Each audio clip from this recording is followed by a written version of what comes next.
For my installation in the Arsenale, I brought sort of two main groups of material. One is a series of glass buoys that are pink, aligned with the pink of the lamp shades and the lights along the canals in Venice.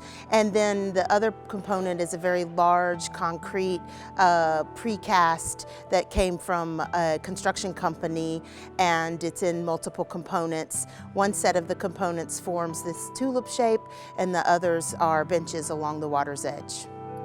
A big part of what I do in terms of my practice is I like to go places and do site visits and get familiar with the area. Luckily, I had been to Venice before, and it was an opportunity to sort of take in what is here already and get a feeling for the place and the space.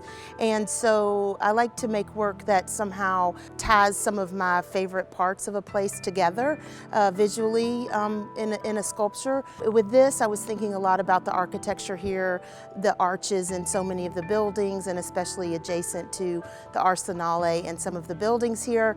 And then, of course, the buoys. I wanted to make something that would go in the water and recognize the vast amounts of water, obviously, around Venice, and also the tide changes. So the buoys are set so that they can go up and down with the tides, and they just recognize this one curved edge near where the other large sculpture is.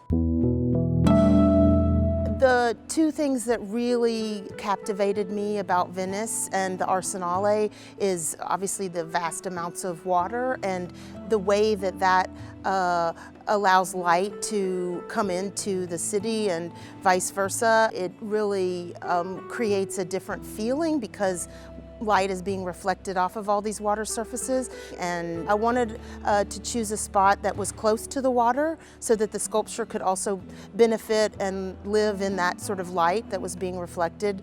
And the second thing is, because the city is so old, the way that the buildings are here, the layers of material that have been added to buildings and architecture to keep them standing and viable for people to inhabit the space here, also materially was super important to think about. And that's also why the glass and the concrete and the sculptures come into play, because they feel like construction materials in a way that could be integrated into a building just as easily as the bricks and the terrazzo and other things over the years that have been put in.